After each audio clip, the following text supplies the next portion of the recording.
Hey, hello, welcome to Commercial Kasam. So this is the last and final video of Ionic Equilibrium previous year question solving, जहाँ पे हम 2024 से 2025 के question solve कर रहे हैं. एंड यहाँ पे हमारा जो लास्ट टॉपिक होगा वो होगा सॉल्युबिलिटी एंड सॉल्युबिलिटी प्रोडक्ट से रिलेटेड क्वेश्चन. ट्रस्ट मी, ये बहुत सिंपल सा क्वेश्चन टॉपिक है एंड जो क्वेश्चन इसके ऊपर बने हैं वो बहुत ही सिंपल क्वेश्चन बने हैं. हाँ, कुछ एक दो क्वेश्चन थे जो मुझे ऐसे लगे थोड़े IIT JEE मेंस के लेवल के थे, बट बाकी मैक्सिमम क्वेश्चन जितने थे काफ़ी सिंपल क्वेश्चन थे. आपको सिर्फ कैलकुलेशन करना है. फॉर्मूला एक ही है, कोई दूसरा फॉर्मूला इसमें है ही. तो ये क्या है सॉल्युबिलिटी प्रोडक्ट का फंडा. देखो, अगर आपके पास कोई भी सॉल्ट दिया होगा, ठीक है, स्पेरिंगली सोल्यूबल सॉल्ट. अब ये स्पेरिंगली सोल्यूबल सॉल्ट क्या होता है मैंने वन शॉट में भी एक्सप्लेन किया है, मैंने आगाज बेस में भी डिटेल में एक्सप्लेन किया. अगर ये स्पेरिंगली सोल्यूबल सॉल्ट डिसोसिएट होगा तो वो बनाएगा x टाइम्स a प्लस, बनाएगा y टाइम्स b माइनस, ये a प्लस कटायन, ये b माइनस अनायन. अब इनकी जो सोल्यूबिलिटी होगी, जो इनका कटायन और अनायन का जो कॉन्सेंट्रेशंस का जो प्रोडक्ट होगा, हम लोग उसको सोल्यूबिलिटी प्रोडक्ट कहते हैं. अब सोल्यूबिलिटी प्रोडक्ट क्या होता है? Concentration of A into concentration of B raise to the stoichiometric coefficient raise to x और रेज टू y. अब A का कॉन्सेंट्रेशन कितना होगा, अब ये याद रख लेना. कल को अगर मैं पूछता हूँ बताओ A का कॉन्सेंट्रेशन कितना है, तो वो हो जाएगा x इंटू s. B का कॉन्सेंट्रेशन कितना हो जाएगा y इंटू s. s का मतलब यहाँ पर सोल्यूबिलिटी होता है, ठीक है. अगर x और y का वैल्यू 1 है तो इसका भी s होगा, इसका भी s होगा. तो x और y का वैल्यू कुछ भी हो सकता है डिपेंडिंग अपॉन किस टाइप का सॉल्ट है. जैसे कल को अगर मैं कहता हूँ NaCl है तो ये 1:1 टाइप का सॉल्ट है. मैं कल को कहता हूँ AlCl3 है तो ये 1:3 टाइप का सॉल्ट है, ठीक है. डिपेंडिंग अपॉन x का वैल्यू कितना है और y का वैल्यू कितना है, आपका जो सॉल्ट होगा उसका जो ये पावर आएगा x और y वो चेंज हो सकता है, ठीक है. डिपेंड करता है वो सॉल्ट कौन सा. अब इसमें अगर x इंटू एस और y इंटू एस का वैल्यू सब्स्टिट्यूट करोगे, इसको सॉल्व करोगे तो x raise to x, y raise to y हो जाएगा. सोल्यूबिलिटी रेज टू x होगा, सोल्यूबिलिटी रेज टू y होगा, दोनों को ऐड कर दो तो solubility raise to x plus y. तो ये जो मेरा फॉर्मूला होगा, this is the most important and the powerful formula. इसी फॉर्मूले को यूज करना है. तो कल को अगर मैं तुमसे कहता हूँ कि सोल्यूबिलिटी प्रोडक्ट का फॉर्मूला क्या है, तो x raise to x, y raise to y, solubility raise to x plus y. बस अगर इतना याद रख लोगे ना तो सारे न्यूमेरिकल सॉल्व कर लोगे आराम से. एक और चीज याद रखना है कि कॉन्सेंट्रेशन ऑफ A और कॉन्सेंट्रेशन ऑफ B यानी कटायन का और अनायन का कॉन्सेंट्रेशन कितना होगा, उसका stoichiometric coefficient multiplied by solubility, stoichiometric coefficient multiplied by solubility. अब सॉल्ट आपको इस क्वेश्चन में किसी भी टाइप का दे सकते हैं, ठीक है. इस टाइप के जो क्वेश्चंस आते हैं 1:1 हो सकता है, 1:2 हो सकता है, 2:2 हो सकता है. मैक्सिमम क्वेश्चन 1:2 टाइप के सॉल्ट पे आपको देखने मिलेंगे. मैक्सिमम क्वेश्चन 1:2 टाइप के. वो लोग आपसे कह सकते हैं PbI2 है तो ये 1:2 टाइप का सॉल्ट है. हम उनका पावर नहीं देख रहे हैं, हम ये नहीं देख रहे हैं कि ये +2 है, ये -1 है, नहीं. हम उनको देख रहे हैं कि वो कटायन और अनायन कितनी बार प्रेजेंट है. हम उनका स्टोइकियोमेट्रिक कोएफिशिएंट देख रहे हैं. What is stoichiometric coefficient? जो यहाँ लगता है, देखो लेड एक बार प्रेजेंट है, आयोडीन 2 बार प्रेजेंट है, ठीक है. यहाँ तक लॉजिक समझ में आया. तो अगर आपको इनका स्टोइकियोमेट्रिक कोएफिशिएंट पहचानना आता है तो आपको सिर्फ x raise to x, y raise to y करना है. मैंने यहाँ पे इनका सोल्यूबिलिटी प्रोडक्ट आप आराम से निकाल सकते हैं, ठीक है. एक और चीज, जो सोल्यूबिलिटी होती है वो दो तरीके से होती है, मोलार सोल्यूबिलिटी और ग्राम सोल्यूबिलिटी. जो मोलार सोल्यूबिलिटी होगी ना उसका यूनिट होगा मोल पर डीएम क्यूब. मोल पर डीएम क्यूब, इसको हम मोलैरिटी भी कहते हैं. और जो ग्राम सोल्यूबिलिटी होगी ना उसका यूनिट होगा ग्राम पर डीएम क्यूब, इसको हम लोग ग्राम सोल्यूबिलिटी भी कहते हैं. दैट इज कितना वजन डिजॉल्व है 1 लीटर में, और इसका मतलब होता है कितना मोल डिजॉल्व है 1 लीटर में.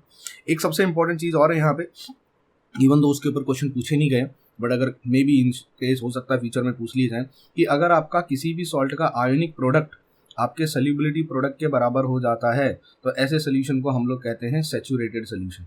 It is called as saturated solution. अगर आपका ionic product is greater than solubility product तो हम लोग इसको कहते हैं super saturated solution. Super saturated solution. और इस पर्टिकुलर केस में आपका पीपीटी फॉर्मेशन होता है. तो पीपीटी फॉर्मेशन का कंडीशन क्या होता है कि जो इनके आयंस हैं उनका जो प्रोडक्ट होना चाहिए वो सोल्यूबिलिटी प्रोडक्ट से ज़्यादा हो जाना चाहिए. फिर अगर आपका ionic product is less than solubility product तो हम लोग इसको कहते हैं अनसैचुरेटेड सोल्यूशन. लॉजिक समझ में आया? बस इतनी ही चीज़ें इस पे याद रखनी है. इसके अलावा देखो, अब इसमें याद रखने वाली मतलब इसमें क्या डिफिकल्टी स्टूडेंट्स को फेस होगी.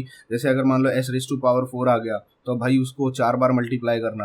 अगर क्यूब आ गया है तो उसको 3, जो भी नंबर होगा उसको 3 बार मल्टीप्लाई करना. तो ये मैथमेटिकल स्टेप्स हैं. अब ये मैथमेटिकल स्टेप्स के कोई ट्रिक्स नहीं होते हैं, ये तो आपको करना ही पड़ेगा. आपके प्रैक्टिस के ऊपर है कि आप कितना नंबर्स के साथ खेल रहे हो. तो चलिए शुरू करते हैं चैप्टर्स को, क्वेश्चंस को. सबसे पहला क्वेश्चन है the solubility of calcium carbonate. अब देखो कैल्शियम कार्बोनेट किस टाइप का सॉल्ट है, 1:1 का सॉल्ट है. कैसे पता चला? क्योंकि कल को अगर कैल्शियम कार्बोनेट टूटेगा तो वो क्या बनाएगा, वो बनाएगा कैल्शियम +2 और बनाएगा CO3-2. कैल्शियम एक बार आया, कार्बोनेट एक बार आया, तो मुझे देख के पता चल रहा है वो 1:1 टाइप का सॉल्ट है। अगर वो 1:1 टाइप का सॉल्ट है तो उसका सॉल्युबिलिटी प्रोडक्ट का फॉर्मूला क्या होगा, तो उसका सॉल्युबिलिटी प्रोडक्ट होगा 1:1 1:1 सॉल्युबिलिटी रेज़ टू 1+1, मतलब इनडायरेक्टली क्या आएगा, सॉल्युबिलिटी स्क्वायर आएगा। तो जैसे ही आपको कभी कोई सॉल्ट दिखाई देता है ना, सबसे पहले दिमाग में ये वाला फॉर्मूला, अच्छा आप ऐसे बाय हार्ट कर सकते हो कि 1:1 का सॉल्युबिलिटी स्क्वायर होता है, 1:2 का 4 इंटू सॉल्युबिलिटी क्यूब होता है, 2:2 का 16 into solubility raise to power 4 होता है। अगर ये याद नहीं रहता है तो बस ये फॉर्मूला याद रखो, इस फॉर्मूले पे आप सब कुछ कर सकते हो। जैसे मुझे देख के समझ में आ गया 1:1 टाइप का सॉल्ट है तो 1:1 1:1, ठीक है, सॉल्युबिलिटी रेज़ टू 1+1, तो डायरेक्टली फॉर्मूला क्या बनेगा, solubility KSP will be equal to solubility square. अब फॉर्मूला क्या बोला है, the solubility of calcium carbonate is this, ये देखो सॉल्युबिलिटी दे दी है आपको। What is the solubility product, solubility product पूछा है, तो अगर सॉल्युबिलिटी दे दी है, सॉल्युबिलिटी प्रोडक्ट पूछा है, बस उसकी वैल्यू को सब्स्टिट्यूट करना है। 7 का स्क्वायर 49 होता है, 49 इंटू 10 टू पावर -10, 49 मुझे एक ही ऑप्शन में दिखाई दे रहा है। अब ये डेसिमल को देख के रोना नहीं, डेसिमल आगे पीछे शिफ्ट की जा सकती है, वो नंबर मेरे लिए इंपॉर्टेंट है, दैट इज 49, ठीक है। Which from the following equation represent the relation between solubility and solubility product for B2A type. अब देखो B2A बोला है, B2A यानी 2:1, तो सॉल्युबिलिटी प्रोडक्ट का फॉर्मूला क्या होगा, 2:2, 2:2 कितना होता है, 2:2 4 होता है, 1:1 कितना होता है, 1 ही होता है, सॉल्युबिलिटी रेज़ टू 2+1 कितना हो जाएगा, 3, तो 4s³ हो जाएगा। समझ में आया। अब मुझे आंसर 4s³ मिला, लेकिन ये फॉर्मूला नहीं पूछा उन्होंने, सॉल्युबिलिटी और सॉल्युबिलिटी प्रोडक्ट का रिलेशन पूछा है, तो मुझे यहाँ सॉल्युबिलिटी रखनी पड़ेगी, 4 को नीचे लेके जाऊंगा, फिर उसका क्यूब रूट करूंगा, तो आंसर क्या आ जाएगा, KSP/4 रेज़ टू 1/3, तो KSP/4 rays to 1/3 option A. तो यही है, बस इस पूरे टाइप के क्वेश्चंस में आपको यही करना है। हाँ, कुछ क्वेश्चंस हैं जो 2025 में आए थे, जो थोड़े से ऐसे घुमा फिरा के, मतलब गूगली वगली फेंकी हुई थी उन्होंने, और वो क्वेश्चन ना महाराष्ट्र स्टेट बोर्ड लेवल पे थे नहीं, मुझे ऐसा लगा कि वो जेईई मेंस लेवल की को उन्होंने टच किया है, मतलब कबड्डी कबड्डी कबड्डी कबड्डी करके गए, टच करके वापस आ गए। थोड़ा और डिटेल में जाते तो जेईई मेंस का क्वेश्चन हो जाता था, ठीक है। Question number 19, the solubility product of CaF2 is this, solubility product का वैल्यू दे दिया है, व्हाट इज इट सॉल्युबिलिटी। तो भाई पहले तो मुझे पता करो सॉल्युबिलिटी प्रोडक्ट का रिलेशन क्या है। ये 1:2 टाइप का सॉल्ट है, तो 1:1 2:2 मतलब 4 हो जाएगा, सॉल्युबिलिटी रेज़ टू 2+1, 2+1 का वैल्यू, मतलब ये रिलेशन वापस मैंने कहा ना 1:2 टाइप या 2:1 टाइप के ही सॉल्ट आपको मिलने वाले हैं, सबसे ज्यादा मैक्सिमम यही फॉर्मूला मिलेगा। तो KSP विल बी 4s³। अब मुझे निकालनी क्या है, सॉल्युबिलिटी पता करनी है, तो ये हो जाएगा KSP divided by 4 raise to 1/3, KSP का वैल्यू सब्स्टिट्यूट करो, 4 into 10 to the power -9 divided by यहाँ पे 4 हो जाएगा, 4 और 4 कैंसिल हो जाएगा, -9 1/3 होगा, आंसर 10 रेज़ टू -3 हो जाएगा। देखो सिंपल कैलकुलेशन था, कैलकुलेशन भी ऐसा कोई बहुत डिफिकल्ट नहीं था, ये स्ट्रेट फॉरवर्ड कैलकुलेशन था, आराम से किया जा सकता है, ठीक है। अगला क्वेश्चन है, calculate solubility product of BaF2, देखो ये भी 1:2 टाइप का सॉल्ट है, BaF2 का सॉल्युबिलिटी प्रोडक्ट पता करो क्या होगा, if it solubility is this much, उसका सॉल्युबिलिटी इतना दिया होगा, तो सॉल्युबिलिटी प्रोडक्ट का फॉर्मूला क्या होगा, 1:2 है ना, तो 2:2 1:1 सॉल्युबिलिटी रेज़ टू 2+1, तो 4s³ हो जाएगा। सॉल्युबिलिटी का वैल्यू उन्होंने ऑलरेडी दिया हुआ है, 4 का वैल्यू अब सब्स्टिट्यूट, अब इसका क्यूब लेने का, अब इसके आगे के कैलकुलेशन भाई देखो आप करो, मैंने काफी कैलकुलेशन इस चैप्टर में करवा दिए हैं, PH में करवा दिए, बफर में करवा दिए, सॉल्ट हाइड्रोलाइसिस में करवा दिए, आप बहुत सारे ट्रिक्स दे दिए, ठीक है। अब ये सारे कैलकुलेशन आप आराम से बैठ के कर सकते हो, क्यूब निकालो, इसका क्या होगा, 7 का क्यूब देखो 7.6 का क्यूब कितना होता है, उसको 4 से मल्टीप्लाई करो, आंसर निकालो। ये आंसर निकालना अब आपका स्टेप, आपका जिम्मेदारी है, ये मैं नहीं करके दूंगा आप, ठीक है। तो इसका आंसर 1.756 के आसपास कुछ आना चाहिए, 10 रेज़ टू -6 के आसपास आना चाहिए, करके देख लेना आंसर कितना आता है। फिर MgC2O4, अब ये MgC2O4 कैसे स्प्लिट होगा, ये किस टाइप का सॉल्ट है, अब ये भी 1:1 टाइप का सॉल्ट है, कैसे, अगर कल को मैं Mg को देखूं और ये C2O4 को देखूं, तो कल को ये स्प्लिट होगा ना अगर, तो ये बनाएगा Mg+2 और ये बनाएगा C2O4-2। एक्चुअली ये जो देख रहे हैं ना, अब ये ऑक्जेलेट आयन है, इसको ऑक्जेलिक एसिड का आयन बोलते हैं, ऑक्जेलेट आयन कैसा दिखता है, ये कोऑर्डिनेशन केमिस्ट्री में काम आएगा। कार्बन डबल बॉन्ड ऑक्सीजन, यहाँ पे बॉन्ड O-, यहाँ पे कार्बन डबल बॉन्ड ऑक्सीजन और यहाँ पे बॉन्ड O-, इसको ऑक्जेलेट आयन कहते हैं। तो ये मैग्नीशियम ऑक्जेलेट है, तो मैग्नीशियम ऑक्जेलेट में मैग्नीशियम एक बार है और ऑक्जेलेट एक बार है, मतलब ये भी 1:1 टाइप का सॉल्ट, ठीक है। मैं इसको इरेज कर रहा हूँ, लिख के रख लेना, कोऑर्डिनेशन केमिस्ट्री में ये वापस से देखने मिलेगा, it's work as a legend, ये लिगेंड का काम करता है। तो ऑक्जेलेट आयन भी 1:1 टाइप का सॉल्ट है, तो इसका सॉल्युबिलिटी प्रोडक्ट का फॉर्मूला क्या होगा, 1:1 1:1, तो 1 ही हो गया। सॉल्युबिलिटी रेज़ टू 1+1 मतलब सॉल्युबिलिटी स्क्वायर, तो KSP equal to solubility square का रिलेशन आएगा। अब निकालना क्या था, सॉल्युबिलिटी दिया हुआ है, सॉल्युबिलिटी प्रोडक्ट निकालना था, या सॉल्युबिलिटी दे दिया, सॉल्युबिलिटी प्रोडक्ट निकालना, स्क्वायर कर दो, 9 का स्क्वायर कितना होता है, 9 9 जा 81, 81 मेरे को एक ही ऑप्शन में दिखाई दे रहा है, दैट इज दिस, तो ऑप्शन सी हो जाएगा। अगला question, calculate the solubility of BaF2 का सॉल्युबिलिटी पता करना है at if the solubility product, देखो सॉल्युबिलिटी प्रोडक्ट दिया है, सॉल्युबिलिटी पता करना है, तो रिलेशन क्या होगा, ये 1:2 टाइप का सॉल्ट दिखाई दे रहा है, बेरियम एक बार है, फ्लोरीन 2 बार है, ठीक है। तो 1:2 टाइप का मतलब 4s3, ठीक है, 2:2 1:1 तो वो तो 4 हो गया, सोल्यूबिलिटी रेस टू 2 + 1 वो क्यूब हो गया, तो 4s3। अब सोल्यूबिलिटी पता करना है, सोल्यूबिलिटी प्रोडक्ट का वैल्यू दिया है, 4 को नीचे लेके जाओ और उसको 1/3 कर दो, आंसर आराम से मिल जाएगा। मुझे नहीं लगता इसमें बहुत ज़्यादा मैथमेटिक्स लगाने की ज़रूरत है, ठीक है, या बहुत ज़्यादा फॉर्मूला को इधर उधर करना है, सिर्फ आपको चुपचाप बैठ के इसको 4 को ले जाके उसका क्यूब रूट कर देना है, ठीक है, कर लोगे, ग्रेट। अगला क्वेश्चन है, which of the following equation represents the relation between solubility and solubility product of BA3। 1:3 type का सॉल्ट है, 1:3 टाइप का सॉल्ट है मतलब 1:1 3:3 सोल्यूबिलिटी रेस टू 2 + 1 3 + 1 तो 3 का क्यूब कितना होता है 27 होता है। याद रखना 3:3 किया है तो 3 का क्यूब निकालना है। 3 क्यूब निकालते समय आप बहुत पब्लिक गलती करती है, ठीक है, स्क्वायर नहीं निकालना, क्यूब निकालना है। तो 3 का क्यूब 27 होता है, सोल्यूबिलिटी रेस टू 4 हो जाएगा। तो फॉर्मूला क्या निकल के आएगा, ये हो जाएगा KSP विल बी 27 × S⁴। अपने को सोल्यूबिलिटी का रिलेशन निकालना है, मुझे ऑप्शन देख के समझ में आ रहा है सोल्यूबिलिटी, तो KSP/27 raise to 1/4, KSP/27 raise to 1/4 option है।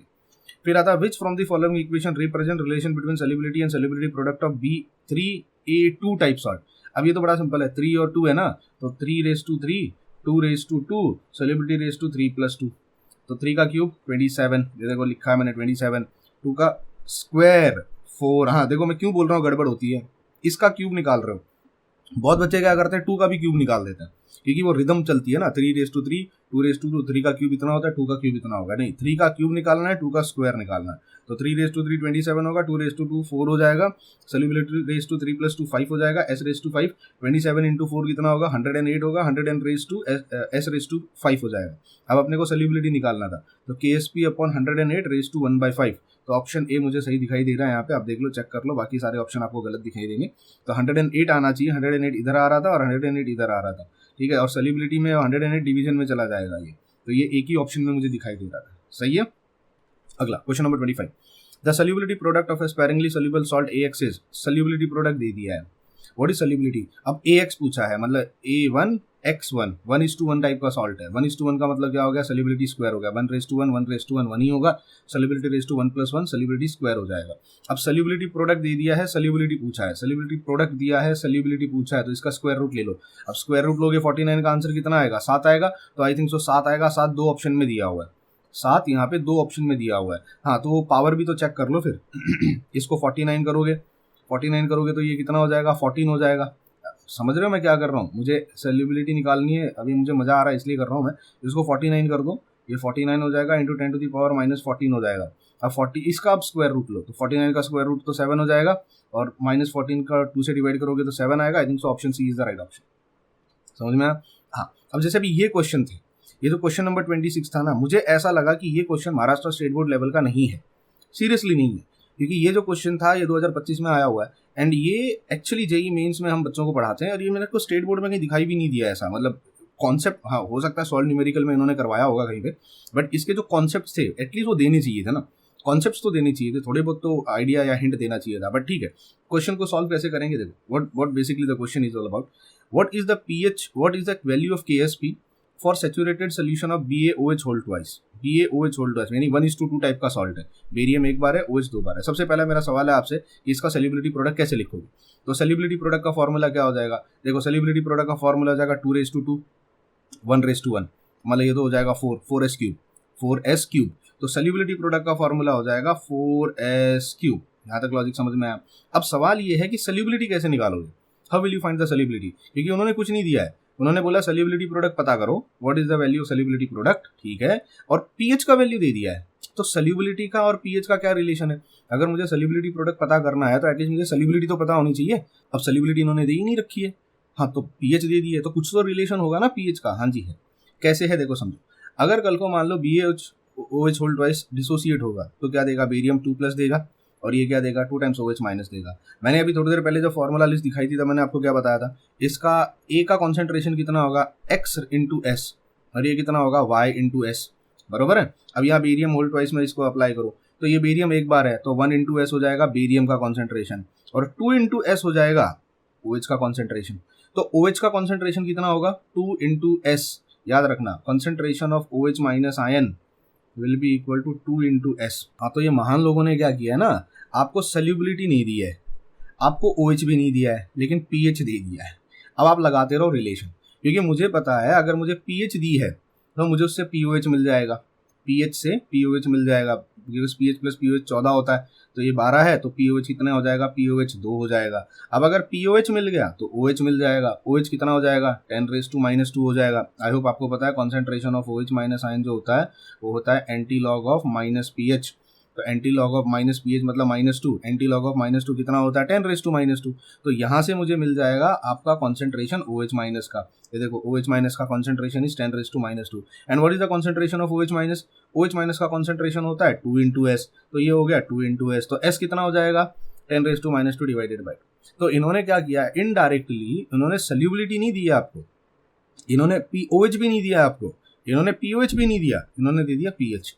तो पहले तो pH से POH निकालो, POH से OH निकालो, OH की जगह से आपको 2S सब्स्टिट्यूट करो, वहां से फिर आपको मिलेगा S का वैल्यू, उस S के वैल्यू को आप यहाँ सब्स्टिट्यूट करोगे और उसके बाद तो काफ़ी आसान है, फिर ये 4 रखना है, इसका क्यूब रखना है, ये 4 यहीं रहेगा, 2 का क्यूब 8 हो जाएगा, यहाँ पे 3 × 2 = 6 हो जाएगा, ये 1/2 हो जाएगा। अब ये सोल्यूशन तो बड़ा आसान है, इसको कर सकते हो। प्रॉब्लम यहीं पे थी कि S की वैल्यू कैसे निकाले, तो यहाँ दिमाग क्या लगाना था, S का वैल्यू नहीं दिया, PH का वैल्यू दिया, pH का वैल्यू से हमको POH मिलेगा, POH से OH मिलेगा, OH से अपने को OH माइनस का कॉन्सेंट्रेशन पता चलेगा और OH माइनस का कॉन्सेंट्रेशन 2S के बराबर होता है, वहां से S का वैल्यू पता चल जाएगा।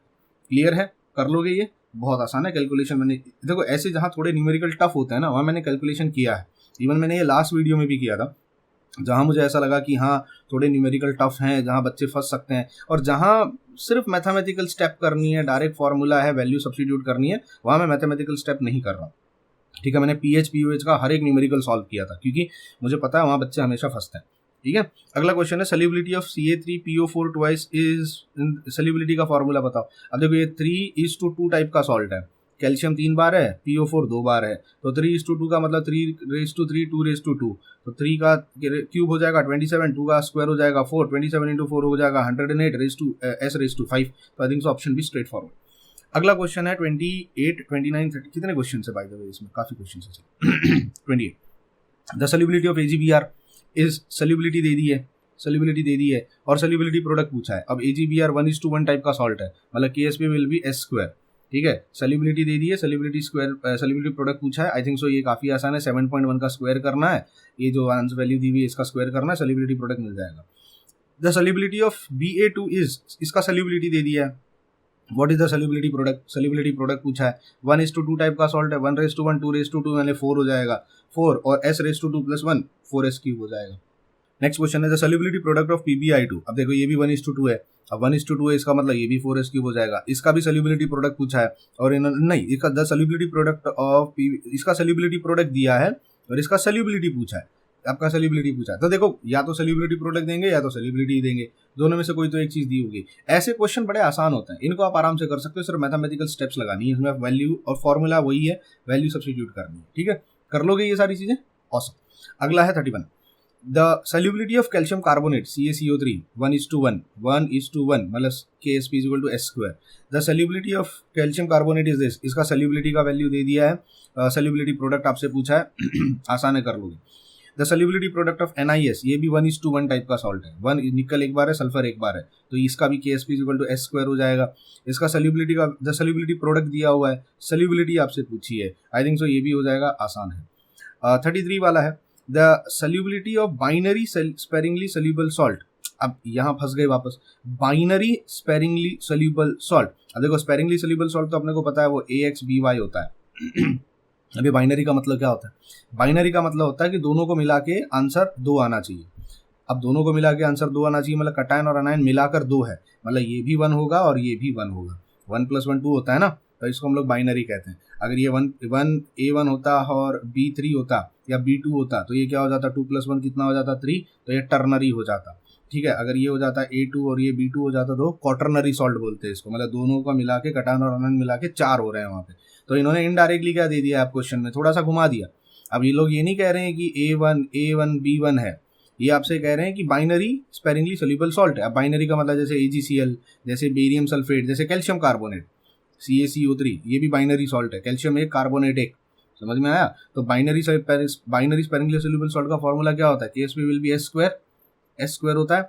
उसका सल्यूबिलिटी दिया हुआ है, सल्यूबिलिटी प्रोडक्ट पूछा है, तो सिंपल तो है। अच्छा, सल्यूबिलिटी पूछा है स्पेरिंगली, हाँ तो सिंपल तो है, सल्यूबिलिटी प्रोडक्ट पूछा है, तो मोलार मास की जरूरत क्यों है अपने को यहाँ पे, क्योंकि सल्यूबिलिटी जो दी है वो भी ग्राम पर डीएम क्यूब में दी है, ग्राम पर डीएम क्यूब में। कैलकुलेटेड स्पेरिंगली सल्यूबिलिटी प्रोडक्ट, तो ये तो आराम से निकाल सकते हो आप, मुझे नहीं लगता इसमें कोई बहुत बड़ी दिक्कत वाली बात होनी चाहिए। हाँ, फंसोगे कहाँ पे आप, अब ये जो आपको सल्यूबिलिटी दी है ना, ये ग्राम पर डीएम क्यूब में दी है, ये ग्राम पर डीएम क्यूब में दे रखी है, किसमें, ग्राम, मतलब ये ग्राम सल्यूबिलिटी दी है, अपने को निकालनी पड़ेगी मोलार सल्यूबिलिटी। तो रिलेशन क्या है, ग्राम सल्यूबिलिटी अगर दी है तो ग्राम सल्यूबिलिटी और मोलार सल्यूबिलिटी का मैंने आपको रिलेशन पहले ही लिखा के दे दिया है यहाँ पे। तो molar solubility is gram solubility upon molar mass, इसलिए वहाँ पे उन्होंने मोलार मास दिया हुआ, ठीक है। तो यहाँ पर मोलार मास आ जाएगा, this is molar mass, molar mass.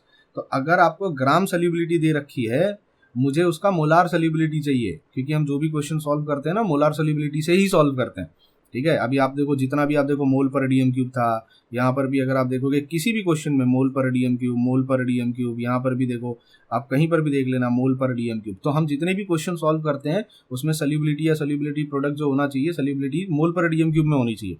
यहाँ इन्होंने क्या दे दिया है, ग्राम पर डीएम क्यूब में दे दिया, और इसीलिए फिर नीचे मोलार मास दे दिया। तो मेरा दिमाग कैसे खनका, मुझे कैसे पता चला कि इस क्वेश्चन में थोड़ा ट्विस्ट है, क्योंकि कहीं पर भी मोलार मास और नहीं दिया था किसी क्वेश्चन में, इस क्वेश्चन में मोलार मास दे दिया, मतलब कुछ तो गड़बड़ है। तो मोलार मास अगर दे रखा है, इसका मतलब मुझे उसको, ये जो 1.12 है इंटू 10⁻⁴ इसको डिवाइडेड बाय 112 करना पड़ेगा, और वो भी देखो नंबर भी सेम दिया हुआ है, नंबर भी मैच कर रहा है, तो ये डिवीजन भी बड़े आसानी से हो जाएगा। इसको मोलार सल्यूबिलिटी में कन्वर्ट करना और फिर उस मोलार सल्यूबिलिटी को यहाँ पर यूज करना, सल्यूबिलिटी प्रोडक्ट आपको आराम से मिल जाएगा, कर लोगे इसको, ऑसम। अगला क्वेश्चन है ये, calculate the equilibrium concentration of Pb2+ ion. Pb2+ ion का इक्विलिब्रियम का कॉन्सेंट्रेशन पता करो in solution of PbS। PbS का एक सोल्यूशन दिया हुआ है containing this one DM cube of sulphide ion. देखो PbS में कौन कौन होता है, एक तो Pb2+ होगा और एक तो सल्फाइड आयन होगा, ठीक है। दूसरी बात है कि इसमें ना KSP का वैल्यू दे दिया है, अगर KSP का वैल्यू उन्होंने आपको ऑलरेडी दे दिया है, Pb2+ का कॉन्सेंट्रेशन पूछा है, सल्फर का कॉन्सेंट्रेशन उन्होंने ऑलरेडी दिया हुआ है, तो भाई और करना ही क्या है इसके अंदर। अब ये चीज़ मैंने आपको पहले, इसलिए मैंने पहले ही फॉर्मूला लिस्ट में लिखना सिखा दिया है, आपको पता होना चाहिए। अगर कोई भी AX/BY का सॉल्ट दिया होगा तो KSP को लिखने के दो तरीके होते हैं, या तो आप उसको ऐसे लिख सकते हो कॉन्सेंट्रेशन के टर्म्स में, या तो आप उसको ऐसे लिख सकते हो X⁻⁴ Y⁻⁴ सॉल्युबिलिटी X+Y। अब मेरे को ये वाला फॉर्मूला यहाँ नहीं लगाना है, क्यों, क्योंकि मुझे यहाँ पर एक आयन का कॉन्सेंट्रेशन दिया है, दूसरे आयन का कॉन्सेंट्रेशन पूछा है, तो मैं ये वाला फॉर्मूला लगाऊंगा। मैं ये वाला फॉर्मूला क्यों लगाऊंगा, इससे मेरे को कौन सा लेड का कॉन्सेंट्रेशन कैसे पता चलेगा मुझे, ठीक है। तो एक का कॉन्सेंट्रेशन दिया था, दूसरे का कॉन्सेंट्रेशन पूछा है, और सल्यूबिलिटी प्रोडक्ट मुझे ऑलरेडी दे दिया है, और ये रेज़ टू 1 रहेगा, ये भी रेज़ टू 1 रहेगा, क्योंकि 1:1 टाइप का सॉल्ट है। समझ में आया, अब ये ढूंढ के निकाल लोगे, बस इसको यहाँ पे जाके डिवाइड ही तो करना है। तो ये तो मुझे लगता है काफ़ी आसान होगा, आंसर 8 में ही आएगा, क्योंकि जब ये नंबर यहाँ जाके डिवाइड भी हो जाएगा, 1 × 10⁻⁻11 हो जाएगा, -11 -28 को माइनस कर दो, ये 8 ही रहेगा। 8 दो ऑप्शन में, एक तो इधर है, एक तो इधर है। अब मतलब ये पावर डिसाइड करेगी कि पावर कितना होगा। अब 28 में से 11 माइनस करो तो मुझे लगता है 17 बचना चाहिए, तो आंसर ऑप्शन सी। फिर बाकी के ये दो क्वेश्चन है, ये भी सेम फार्मूला बेस्ड है। Solubility product of sparingly soluble salt, solubility product दिया है, सल्यूबिलिटी पूछा है, सल्यूबिलिटी AB2 टाइप का सॉल्ट है, मतलब 4S³ हो जाएगा। फिर यहाँ पर भी सेम सल्यूबिलिटी प्रोडक्ट ऑफ AgBr दिया हुआ है, सल्यूबिलिटी पूछा है, AgBr मतलब 1:1 टाइप का सॉल्ट है, S² हो जाएगा। तो ये क्वेश्चन ईजी है, खुद से कर लो।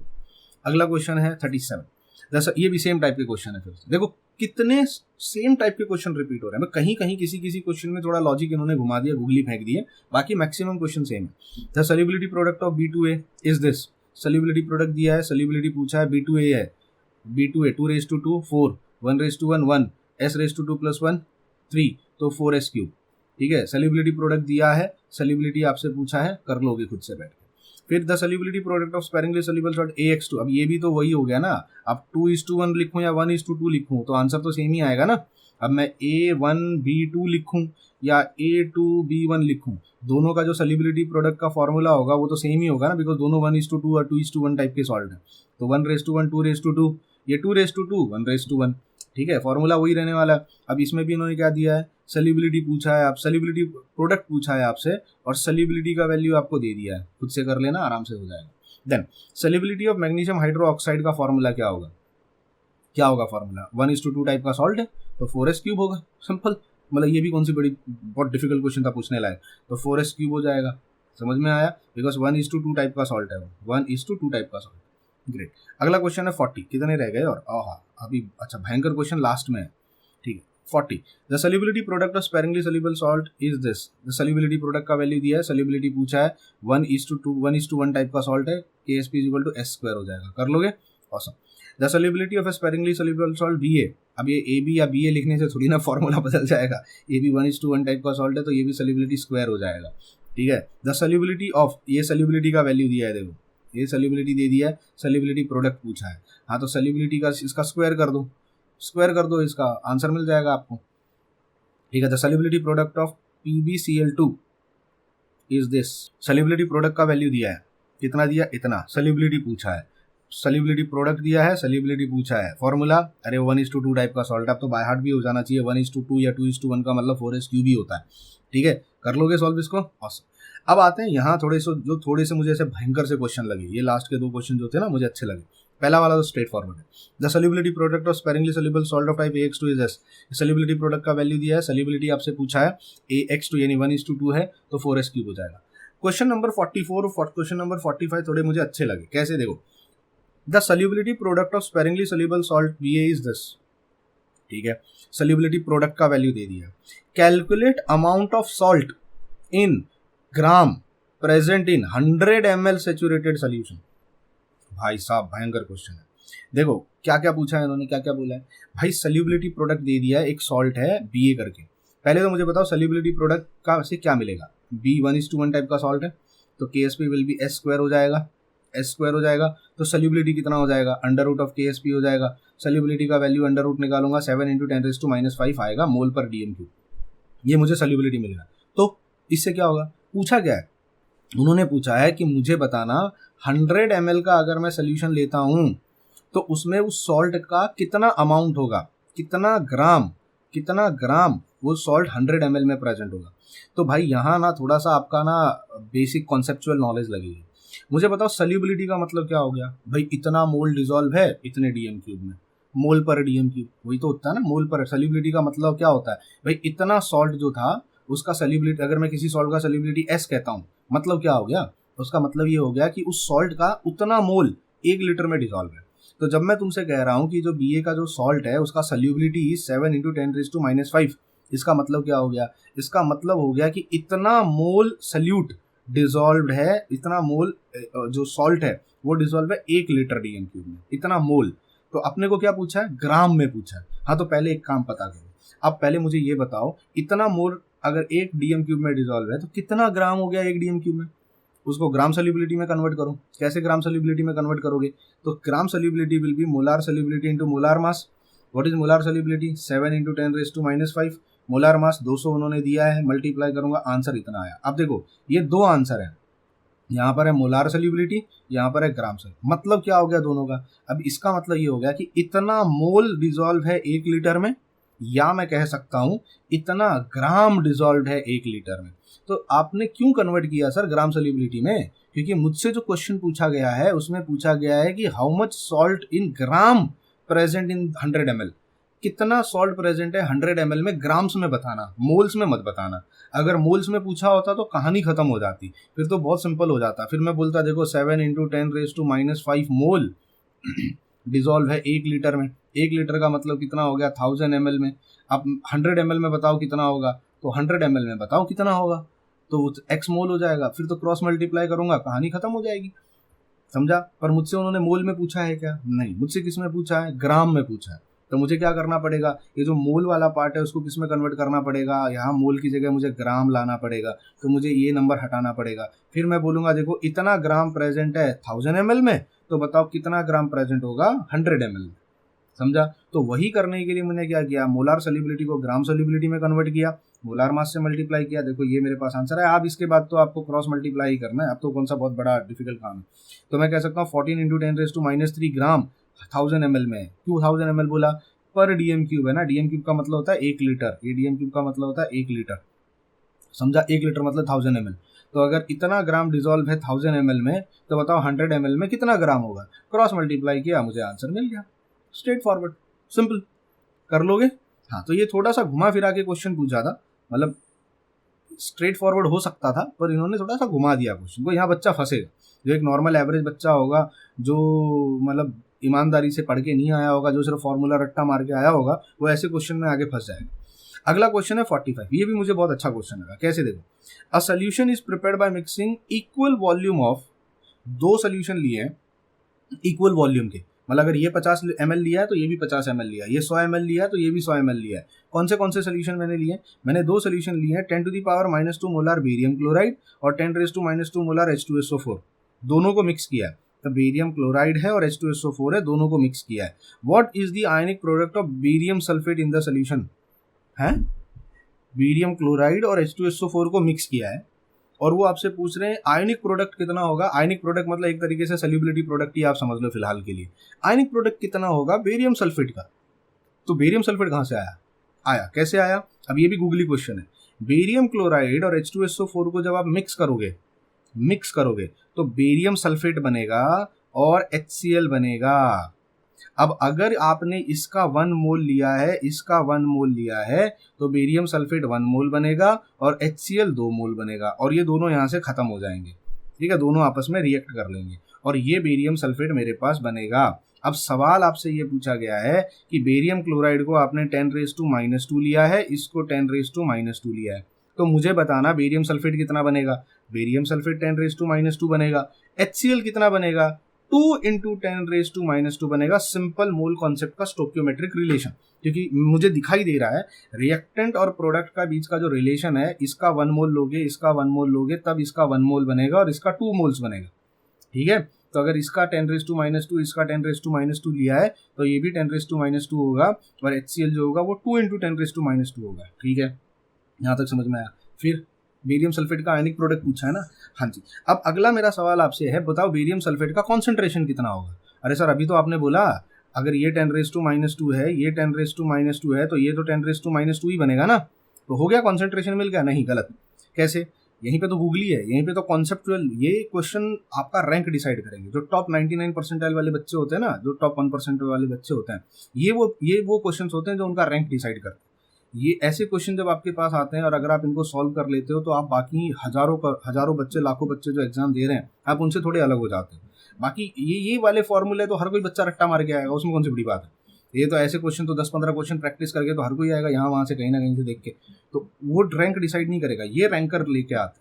अब मुझे बताओ कैसे अब बेरियम सल्फेट का कॉन्सेंट्रेशन -2 नहीं होगा? क्योंकि देखो, आपने 10⁻² इसका लिया, 10⁻² इसका लिया, तब आप बोल रहे हो 10⁻² ये बनेगा। अरे लेकिन साहब, जब इन दोनों को ऐड करोगे तो वॉल्यूम डबल हो जाएगी ना।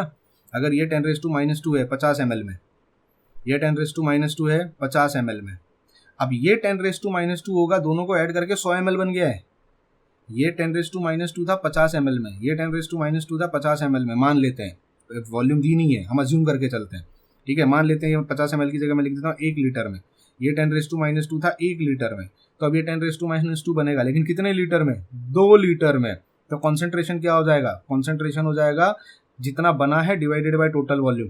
तो ये -2, ये भी -2, पर ये -2 अब 2 लीटर में बन रहा है। समझ में आया? तो मुझे डिवाइड किससे करना पड़ेगा? 2 लीटर से। अब मुझे कॉन्सेंट्रेशन बेरियम सल्फेट का मिलेगा। Since 2 solutions are mixed, volume will be double. और उन्होंने इसीलिए क्वेश्चन में बोला है इक्वल वॉल्यूम बोला है, मतलब इसका 1 लीटर है तो इसका भी 1 लीटर है, ताकि आपको वॉल्यूम वाला कैलकुलेशन ना करना पड़े। तो कॉन्सेंट्रेशन कितना हो जाएगा?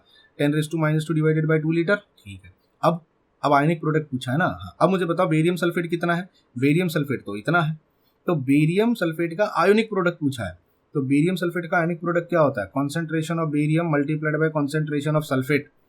बेरियम का कॉन्सेंट्रेशन और सल्फेट की कॉन्सेंट्रेशन को मल्टीप्लाई करोगे। अब मुझे बताओ बेरियम और सल्फेट कितना आएगा? जितना बेरियम सल्फेट होगा। देखो क्वेश्चन कैसे घुमाया, पहले पता करो बेरियम सल्फेट कितना है। बेरियम सल्फेट पता चल गया तो फिर बेरियम और सल्फेट पता चलेगा, बेरियम और सल्फेट पता चलेगा, तब आप उसका आयनिक प्रोडक्ट निकाल पाओगे। तो 3 स्टेप में क्वेश्चन को सॉल्व करना पड़ेगा। लॉजिक समझा? ओके, तो बेरियम सल्फेट पता चल गया। अब अगर बेरियम सल्फेट पता चल गया है तो बेरियम का कॉन्सेंट्रेशन भी उतना ही होगा जितना सल्फेट बेरियम सल्फेट का होगा। कैसे पता चला मुझे? उन्होंने बोला है assuming complete ionisation of barium chloride, मतलब अगर ये सारा सब कुछ आपस में आयनाइज होकर बेरियम सल्फेट बना लेगा तो बेरियम और सल्फेट जितना होगा, एक्चुअली यहाँ बेरियम क्लोराइड नहीं आना चाहिए, यहाँ पे बेरियम सल्फेट आना चाहिए था। मुझे ऐसा लग रहा है ये प्रिंटिंग एरर है, क्योंकि बना बेरियम सल्फेट है ना, यहाँ बेरियम, तो complete ionisation of barium sulphate हो गया है, मतलब जितना भी बेरियम सल्फेट बना होगा वो पूरा टूट चुका होगा, ये देखो पूरा टूट चुका होगा।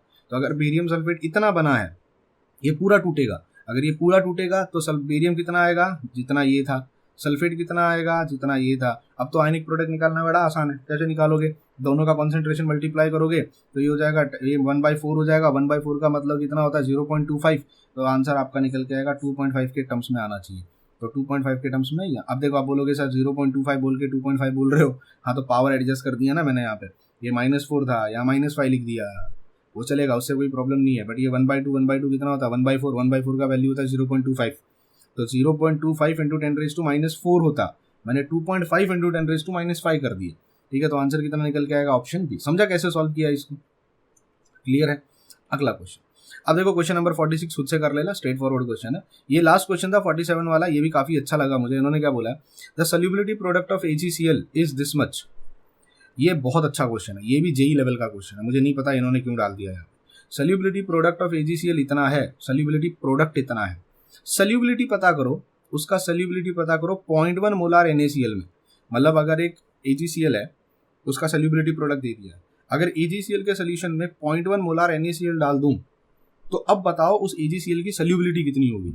हाँ तो देखो पहली बात, NaCl अगर पानी में आएगा तो पूरा टूटेगा, क्या बनाएगा Na+Cl-, कितना लिया है 0.1 लिया है, तो Na+ कितना बनेगा 0.1 बनेगा, Cl- कितना बनेगा 0.1 बनेगा।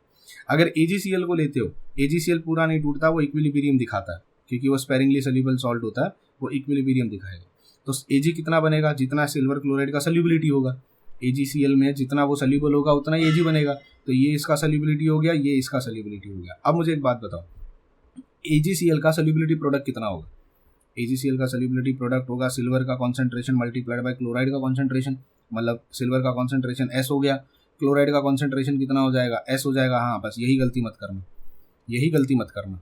इसको कहते हैं solubility in the presence of a strong electrolyte having common ion. ये जेई का एक अच्छा सा टॉपिक है जिसको पढ़ाया जाता है, ठीक है। कॉमन आयन इफेक्ट में भी इसमें ये पढ़ाया जाता है। देखो प्रॉब्लम कहाँ से स्टार्ट हो रही है, आपने अगर AgCl सिर्फ लिया होता तकलीफ नहीं थी, आपने AgCl में NaCl डाल दिया, और AgCl की सोल्युबिलिटी हम कैसे लिखते हैं, S और S, ये तो हमने स्टार्टिंग में देख लिया था, S और S, इसके सामने स्टोइकियोमेट्री कितनी आ जाएगी, ये 1 आ जाएगी, ये 1 आ जाएगी, कहानी खत्म हो गई, ठीक है।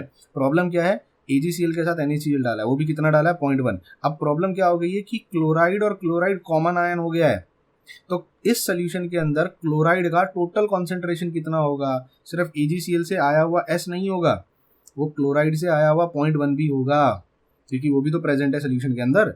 तो क्लोराइड का कॉन्सेंट्रेशन कितना हो जाएगा, सिल्वर का तो S ही रहेगा, क्योंकि सिल्वर और कहीं से आया है क्या, नहीं, सिल्वर का S रहेगा, लेकिन क्लोराइड का क्या हो जाएगा, S + 0.1, S यहाँ से और 0.1 ये वाला कॉमन आयन।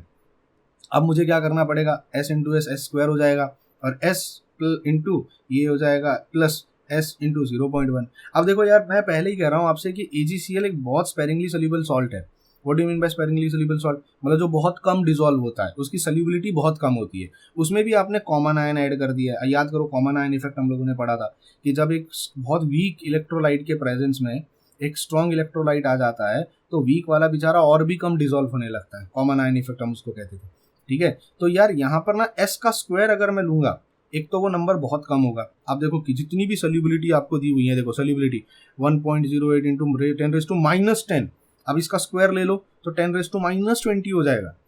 तो सोल्युबिलिटी वैसे ही बहुत कम होती है, जो स्पेरिंगली सोल्यूबल सॉल्ट होते हैं ना, उनकी सोल्युबिलिटी वैसे ही बहुत कम होती है, उसमें भी आप S² + S × 0.1 कर रहे हो। तो ये वाला जो टर्म है ना, इसको हम लोग इग्नोर कर सकते हैं, क्योंकि ये अगर नहीं इग्नोर करोगे ना, तो फिर ये क्वाड्रेटिक इक्वेशन वाला टर्म बन जाएगा भाई, एक जगह S है, एक जगह S² है, तो फिर वो क्वाड्रेटिक इक्वेशन से सॉल्व करना पड़ेगा, that will be very difficult. तो हम इसको ना इग्नोर करेंगे, क्योंकि एक तो वैसे ही बहुत छोटा नंबर है, उसका स्क्वायर लोगे तो वो और भी छोटा नंबर हो जाएगा, उससे हमारे कैलकुलेशन में बहुत कॉम्प्लिकेशंस आ जाएंगे। तो हम S² को इग्नोर करेंगे, तो बचेगा सिर्फ S × 0.1, S × 0.1। KSP का वैल्यू ऑलरेडी इन्होंने दे रखा है, देखो KSP का वैल्यू ऑलरेडी दे रखा है, तो KSP will be equal to S × 0.1। S का वैल्यू निकालने बोला था, सोल्युबिलिटी निकालने बोला था, सोल्युबिलिटी हमारी निकल गई। तो यहाँ लॉजिक क्या लगा, सिर्फ अलग आउट ऑफ द बॉक्स क्या लगा भाई, यहाँ पर एक वीक इलेक्ट्रोलाइट था जिसका S और S था, उसमें स्ट्रॉन्ग इलेक्ट्रोलाइट डाल दिया जिसका 0.1 आ गया, बस यही हमारे पास यहाँ एक लॉजिक लगा एक्स्ट्रा। अब ये नहीं पढ़ाते हैं बोर्ड्स के टीचर, मुझे तो नहीं लगता कोई पढ़ाता होगा, मैंने भी नहीं पढ़ाया था, बट जब मैंने क्वेश्चन देखा तो मुझे समझ में आया यार ये क्वेश्चन भी आप पूछ रहे हैं। मतलब ये सब तो फिर बोर्ड्स में देना, हिंट तो देना चाहिए कि हम लोग ऐसा क्वेश्चन पूछ लेंगे। एक दिन अचानक से आके बच्चा सीडी का पेपर देखेगा और बोलेगा धप्पा, क्योंकि मैंने तो ये पढ़ा ही नहीं है, ये कहाँ से आ गया। तो कुछ तो हिंट दे दो टेक्स्ट बुक में, ऐसा कोई सॉल्व एग्जाम्पल ही दे दो या ऐसा कोई अनसॉल्व एग्जाम्पल ही दे दो, ताकि मुझे आइडिया रहे कि भैया इस टाइप के क्वेश्चन पूछे जा सकते हैं। समझ में आया? चल यहाँ पे आपका ये चैप्टर खत्म होता है। 2024-2025 के जितने भी एमसीक्यू थे वो खत्म होते हैं। पीडीएफ आपको मिल जाएगी ऐप पर, आप ऐप से डाउनलोड कर सकते हो। इसके बाद के जितने भी अब चैप्टर्स होंगे, जितने भी वीडियोस होंगे, ठीक है, ये 3 चैप्टर्स हमने यूट्यूब पे फ्री रखे हुए हैं, आप यूट्यूब पे देख सकते हो। बट इसके बाद के अब जितने भी होंगे, केमिकल काइनेटिक्स हो गया, इलेक्ट्रो थर्मो या जितना भी होगा, वो सब आपको ऐप पर मिलेगा, क्रैश कोर्स में मिलेगा। ठीक है, चलिए मिलते हैं वहाँ पे। Till then bye bye, take care and God bless.